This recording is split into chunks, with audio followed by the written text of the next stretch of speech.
Hi, I'm Miss Love Assis, virtual assistant, and we're here to talk about camera tracking.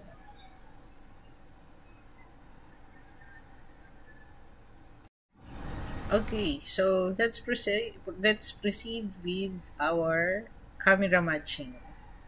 Okay, so for this video, yung camera matching to differentiate it with camera tracking. Camera tracking, you have to animate the camera to match with the movement of the video. But for this specific video, we're going to use an still image and match the camera according to the given image. Okay, so the first step is, of course, open your software.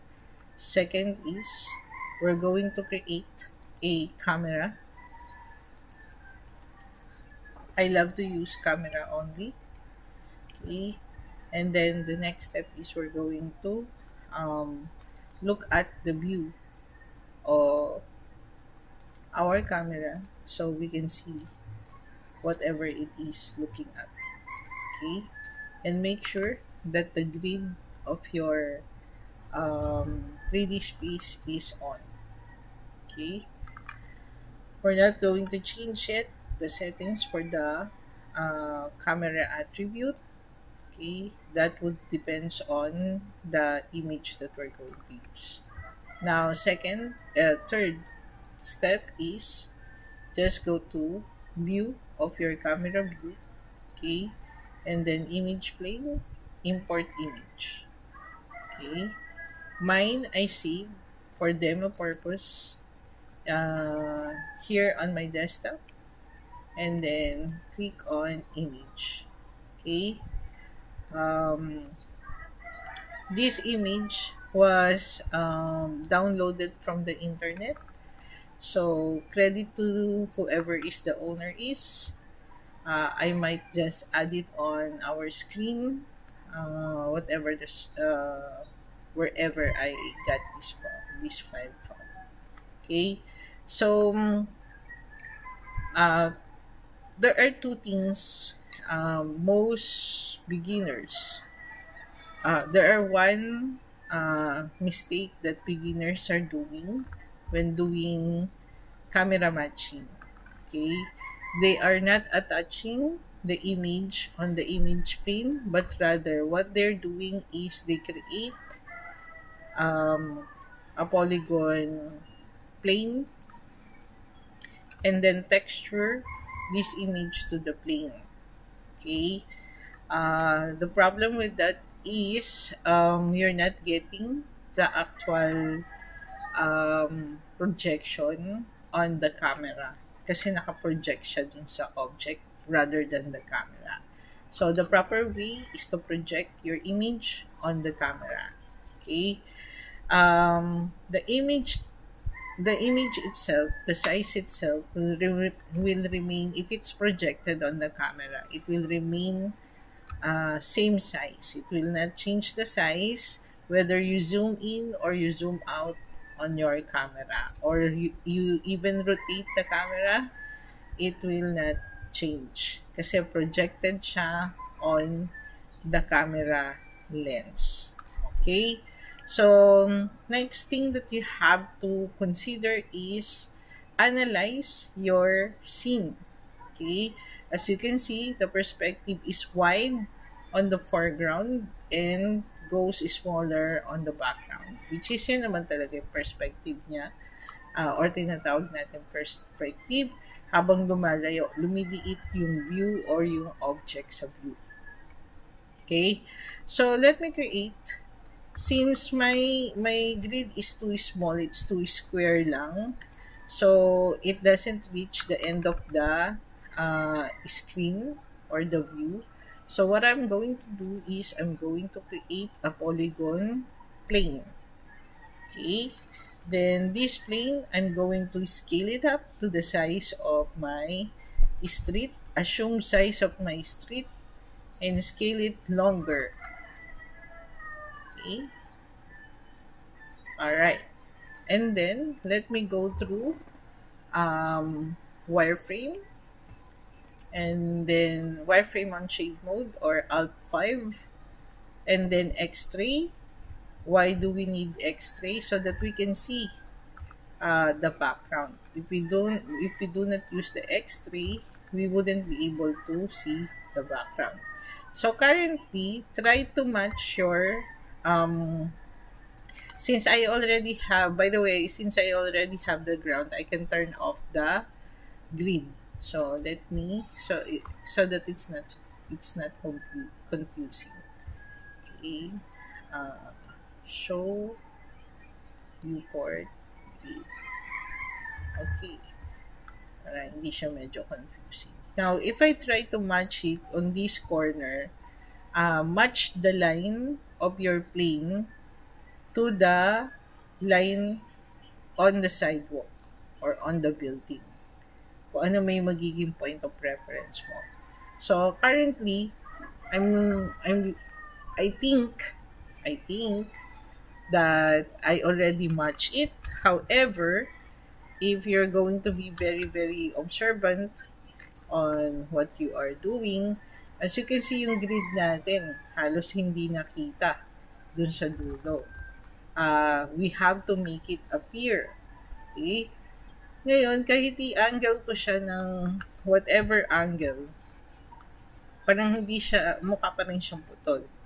And possible the reason for that is because, okay, currently, if you're going to look at your top view, yung projected image, okay, sa world schematic view natin, sa top view natin is ang lapit niya or naputol na niya yung road. Kasi na ano na niya, nalampasan ng road yung image plane.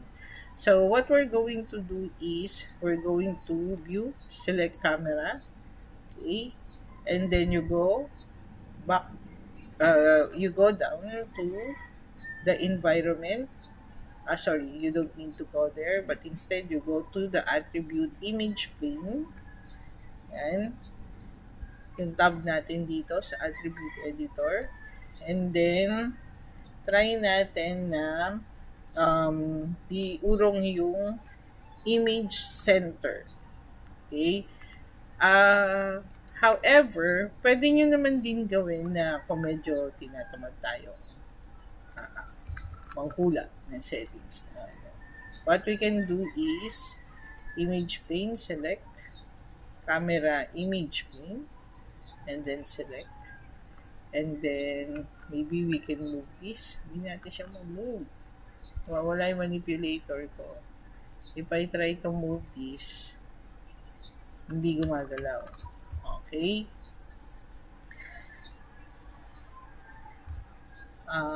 we can set this is image center, X, Y, and Z axis. Try natin sa X, Y, Z. Try natin yung 50. Okay. It doesn't work. So, balik na lang natin sa 0 since di naman siya nag-work. So, let's try to go to the camera shape, back. Okay. And then, try natin i-change yung far clip plane to millions. Okay. Pero parang hindi pa rin siya hindi pa rin siya lumalayo ng view. So, puntahan natin yung what do you call this? Image plane natin. Coverage is just a coverage. But ayaw niyang pumunta sa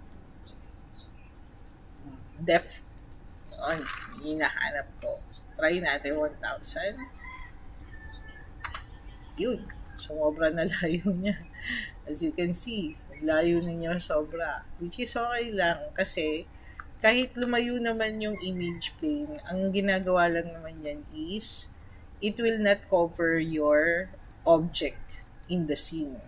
Okay? It will not cover the object in the scene. Pero as you can see, hindi pa rin nagbabago yung view natin. Okay? Hindi siya lumiit, hindi siya lumaki, hindi siya naging wide. Kasi nga, again, it is projected on your camera lens. Kumbaga sa actual, naka-attach siya dun sa camera lens natin. Okay? So, kahit anong galawin mo dyan, na setting sa attribute, uh, hindi siya gagalaw. Mag-retain siya as is. So, since okay na tayo, nakikita na natin yung road sa dulo, and I'm seeing na although this looks okay, dito sa kabilang side, it doesn't look okay. So, what we're going to do is now adjust the attribute of our camera. So, puntahan natin yung mismong camera natin. Camera shape. And camera shape. Okay. Move up. And so, try natin adjust yung camera angle to 35. Okay. Mabagal lang ba? Easy. Mabagal lang.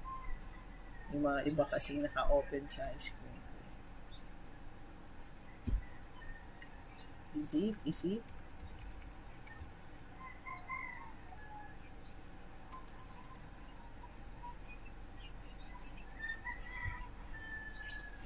Back to our camera tracking. So I have to restart my laptop because it's running out of memory. Alright, so you select camera. Okay, so this is your attribute. Currently, we almost done matching one side of the street. However, as you can see, on the other side, it's way too far from matching. So let's try to adjust the what do you call this angle view.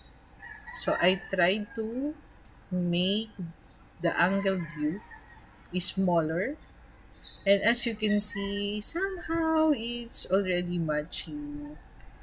Okay. So I just need to adjust the actual angle. So let's try 45 maybe. Yeah. No. Still too far. Maybe let's try 35.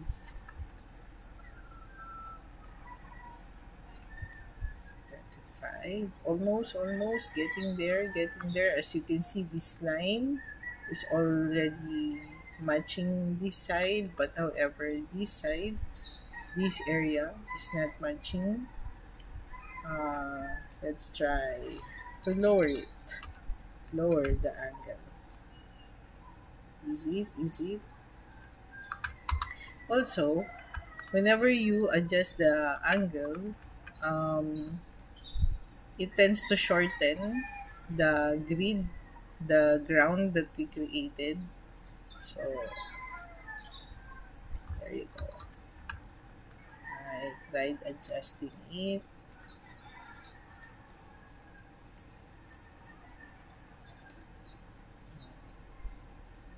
Getting there. 81. Let's try 70. There you go. Getting there. Let's try 50.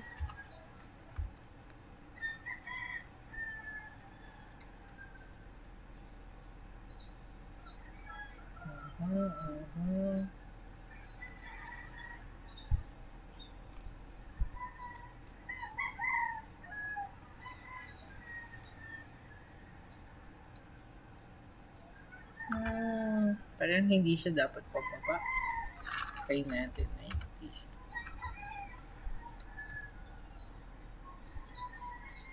Hindi. Tama. Pababa siya. Try natin 40. Yun. Hinahanap ko yung patusok na yung dulo. You know, kapit na. 30. Good.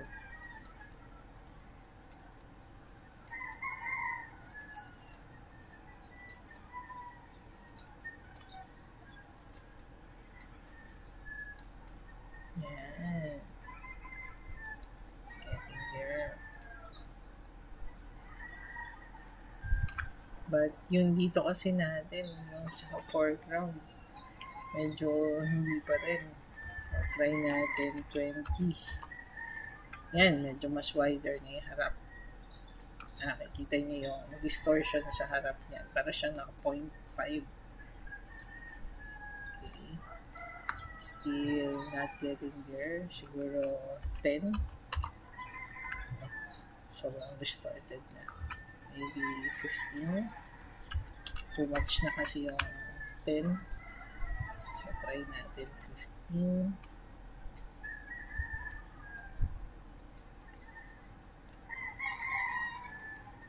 And then, try natin i-scale up yung grid, yung road natin kasi parang umiikli na siya dahil meron distortion yung ating ano.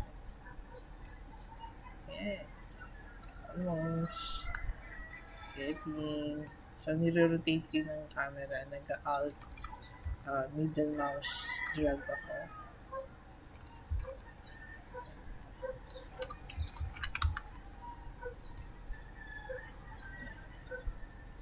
Ayun na. Somehow, nakuha ko na yung kanyang angle. Wait, medyo nawala. Alright. So, somehow, and getting there. You have to consider also, baka naman yung road na tinatry nyong image is medyo paliko naman talaga, paliko. So, you have to consider that factor also whenever you do the matching. So, as you can see in this line, at saka this line, okay na siya. Na ma-match ko na siya. Alright. So, as you can see, hanggang dito siya, nag-match siya. Now, yung next thing natin is kailangan ma-prove natin na talagang nag-match na yung ano natin. So, hinabaan ko pa yung kalsada ko. Yan. Talagang nag-match na yung scene natin, yung ground natin dun sa image plane or dun sa background na tinatry natin or picture na tinatry natin i-match. What I'm going to do is I'm going to create a cube that will represent this building. So, hanap lang kayo ng any part or any object dun sa image na pwede nyo maging reference na proof talaga na hindi or nagmamatch na talaga yung camera nyo dun sa view. Okay? Katulad nito, gumawa ako ng square. As you can see, yung box, as you can see, yung box ko masyadong distorted kung compare dun sa itatry kong paglagyan or image na na item or object dun sa scene. Okay? So, try natin siyang ilapit. Medyo mabilis yung bakit kaya. Okay? Let's move natin ng konti. Ayan. Ganito na. Try natin move. Ayan. Tapos move pa ng konti. Okay. Para sa beginner, ang ginagawa nila is, baka sabihin ni Miss, hindi nag-match. Okay. So, ang tendency nito is dinadaya yung katulad nito, na-distort yung bandang bottom. Okay. Ang ginagawa ng mga iba, pagka beginner, is ginaganito yung pupunta sa control vertex, edit nila yung object. Select ko siya, right mouse, control vertex. Tapos gaganituin nila. Yan. Okay. Wrong move yan class ha. Ang tendency nito kasi, hindi natin pwedeng pikein yung object sa scene. Pagka ganito kasi dinadaya mo siya. Dinadaya mo yung sarili mo kasi pinamumukha mo or tinatry mo sabihin sa sarili mo na tama na yung perspective niya, but actually you are cheating on the perspective. Okay? So, kailangan without destroying or distorting your object shape, you have to make it match. Okay? Kailangan mag-match siya talaga. Kasi pagka hindi yan nag-match, ibig sabihin hindi ka successful sa matching mo. Okay? Another thing that you have to watch out, okay? Huwag mong padulutangin yung object. Okay? Kailangan yung ground nyo or yung object nyo, nandun talaga sa ground. So, make sure that your ground is not below the zero axis. Kailangan nasa above pa rin yan.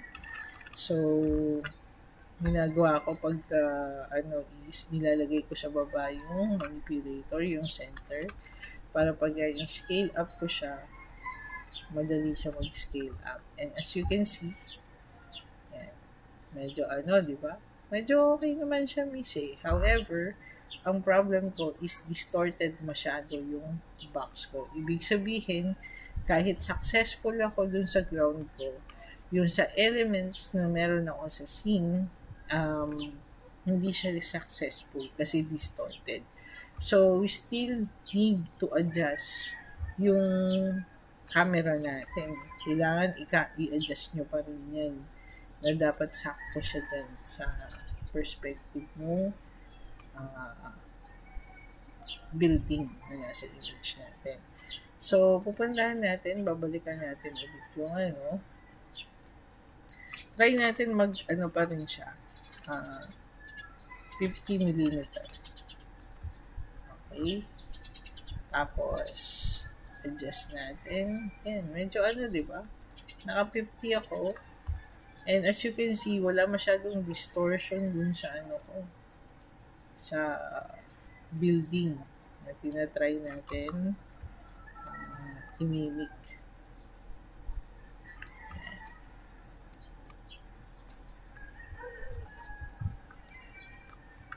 Medyo napalayo ako. Alright.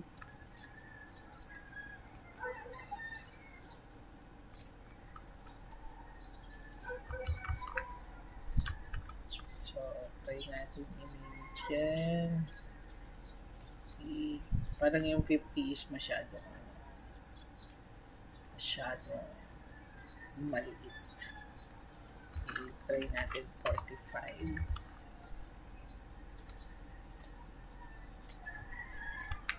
Push natin siya sa malayo.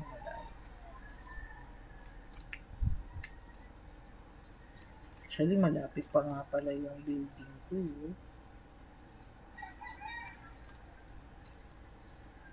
Lapit pa masyado yung building ko. Try ko siyang i-20. No. 80. Kasi ilang pa lang siya. Grid pa lang siya dito. Nasa gitna pa siya. Dapat nandun siya sa dulo. So, try natin lagay sa dulo yung yung building. Yan.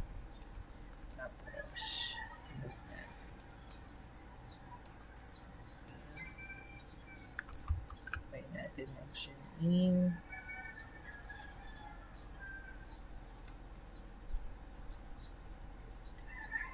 okay. So tawag dito, hindi na distorted katulad kanina, pero nawawala yung perspective ko dito. So I still need to fix on that. Try natin this one.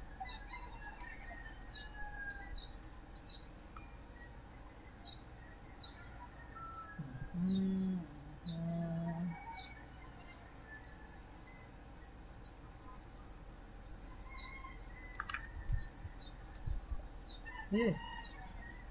Medyo na. So, hindi pa masyado dito. So, try natin i-17.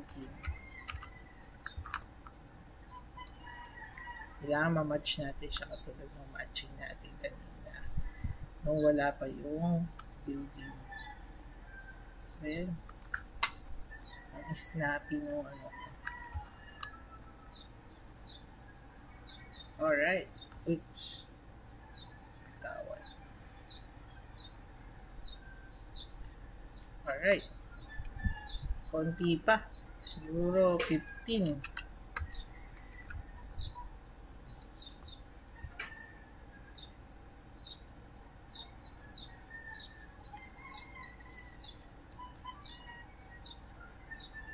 Yun. Medyo sa hirap na palit ng camera. Medyo snappy yung ano, yung screen. Hindi ko alam bakit snappy siya. Medyo mabagal. Nagmamabagal siya.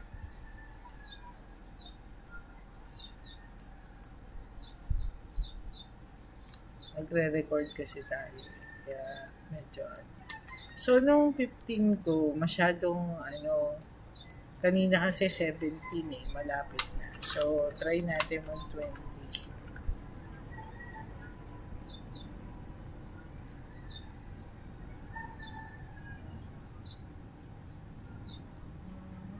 Try na natin slide.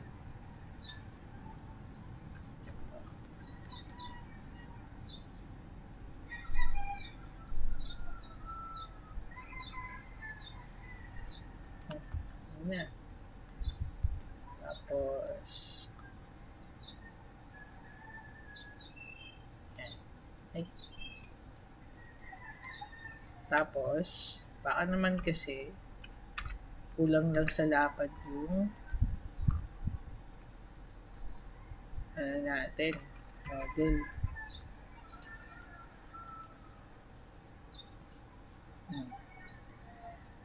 Nung nilaparan natin, nung nakita natin, medyo ano pa. Medyo mukhang malapit na yung angulo na lang. Ayan. Tapos, okay. Medyo ano na, di ba? Ang problem na lang is kailangan natin iusog. Kaso, pagka inusog natin yung object, as you can see, nag-iiba yung angle. Dito na papasok yung film back natin. So, medyo usog natin siya ng x-axis, 0.5, sumobra, 0.1, medyo, 0.05. Okay. Almost. Medyo lakihan na lang natin pa. Okay. Yung model, usog ng konti. Make sure na hindi siya bibitaw sa perspective. Yan. Tapos, scale up. Okay. Tapos, medyo, oops. Yun na nga. Yan yung sinasabi kapag medyo malikot yung camera. Wala tayong undo. So, talagang tsatsadain ko yung angle na yun. Makuha uli yung angle.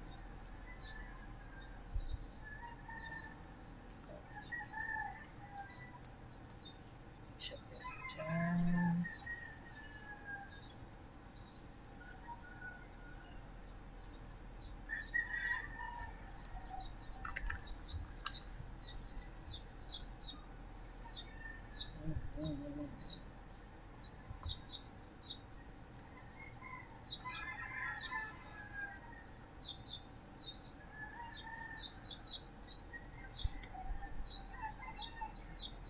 Ina.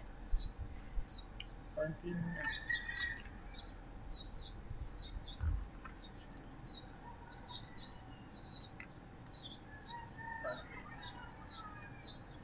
Okay. Tapos medyo tilt natin ng konti. Okay.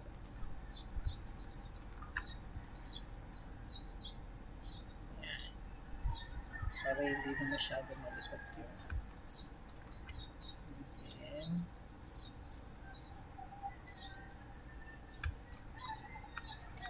pagka masyadong malayo yung ano nyo, view nyo sa perspective, and masyadong mabilis yung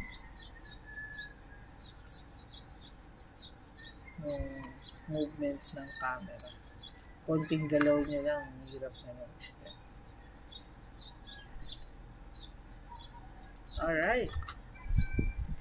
Tapos, ano na lang natin is yung make sure na yung cube is nasa sidewalk. Okay? Tapos, may feeling ako na medyo pa kurba ng konti yung daan. Okay? Kasi as you can see here, very straight siya. Pero hindi niya na-maintain. Dapat yan dire-diretsong pag-ano. But as you can see, dahil meron siyang building at halos di na natin nakita yung street sa dulo, parang may notion siya na pakurba yung daan niya. Paliko. So, try natin i-match na lang yung building. Okay. Tapos, scale up natin ang konti. Kung pakurba yung yung daan, pwede natin siya i-rotate. Basta wag nyo lang wag nyo lang gagalawin yung open natin. Wag nyo lang gagalawin yung placement niya sa y-axis. Dapat naka-zero ground siya. Tapos, wag lang kayong mag-edit ng vertices ng object nyo. Dapat as is yung siya, huwag kayo mag-edit ng control vertex. Tapos gagawin nyo, select nyo, tapos dadayain nyo na ganyan. And this is the reason why kung bakit hinihingi ko sa inyo yung 3D file nyo. Kasi titingnan ko baka dinaya nyo yung scene, pinilit nyo na magmukhang match siya. Yan, parang ganyan yung ginagawa ko. Okay? Maling to process to So, hindi nyo dapat siya ginagawa. Okay? Kasi parang dinadaya nyo lang yung sarili nyo yan. Sinasabi nyo na Anong implication nito if ever you do this, nag-cheat ka? Especially kung may interaction yung character nyo dun sa background or dun sa object. Like, let's say, sa building, magkakas siya ng shadow. Kunwari, yung helicopter, may lumilipit na helicopter, tapos magkakas ng shadow dun sa helicopter. Yung shadow niya, hindi magmumukhang tama. Hindi magmumukhang realistic, magmumukhang daya. Okay? So, mahihirapan yung magla-lighting. Kasi bakit parang maguguluhan siya na bakit ganun? Tama naman yung lighting ko pero iba yung bagsak ng object ko. Okay? So, mahihirapan tayo sa part na yun. And at the same time, ang disadvantage nun is pagka moving yung camera. Kasi ang tendency nun, pagka may namali ka na shadow, is itatrack mo yung shadow na yun. Okay? Siyempre, pagdating mo ng malapit na dito sa building na to, mag-iiba na rin yung perspective. So, hindi talaga ideal na ayusin mo yung vertices just for the sake na mag-match yung perspective. Magmuang nag-match yung perspective but actually hindi. But you have to also observe kung bakit naman talagang hindi pantay yung object. Baka talaga siya, pa-diagonal ng konti, pababa ng konti yung object. So, you really have to consider those things pagka nagka-camera matching kayo. Kung if you think na hindi nyo makuha yung perspective na to, baka naman nga distorted yung itsura ng building. So, ang gagawin natin is hahanap tayo ng object sa scene na pwede nating secondary reference. Like, let's say, yung poste na to ng kuryente, okay, ng wires. Pwede kayong mag-duplicate yan, tapos i-move nyo sa kabila. Kung parehas pa rin yung perspective without editing the component of your object, then okay na kayo. Okay?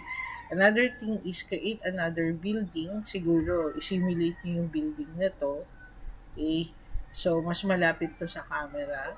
And kung tumama siya, pero mali yun nandito, kung tumama rin yung kabila, yung sa poste, and tumama rin like let's say, pwede nyo i-build ng cube lang itong nasa foreground na building. Tsaka etong parang bakod niya. Yan. Gawa lang kayo ng ng cube. So, kung halimbawa nag-match siya na ng perspective niya. Okay, ang hindi lang talaga mag-match is yung brown building. Ibig sabihin, okay, may yung merong distortion dun sa building mismo. Ibig sabihin hindi talaga perfect na cube yung building. Okay? So, katulad nito, when I do this, sa foreground ko, sakto ko. Wala akong problema. Sakto-sakto. So, kahit naman i-model ko tong isang, mas malaking building. Okay. Kahit i-model ko yan. Sakto ba ako? Sakto naman. Ang perspective ko. Pero minsan, in class, may nangyayari na sakto siya sa foreground, pero sa background, hindi siya sakto. So, you have to consider that. Hindi pwedeng ganun. Dapat, as much as possible, tawag dito, sakto yung foreground, tapos meron kang point of reference sa likod na sakto rin siya. Hindi pwedeng puro sa harap lang yung sakto. Hindi rin naman pwedeng sa puro sa likod lang yung sakto. Okay? Dapat mag-model lang kayo ng kahit lores lang, cube lang. Na magiging point of reference mo whether tama yung perspective or hindi. Okay. I think yun lang muna.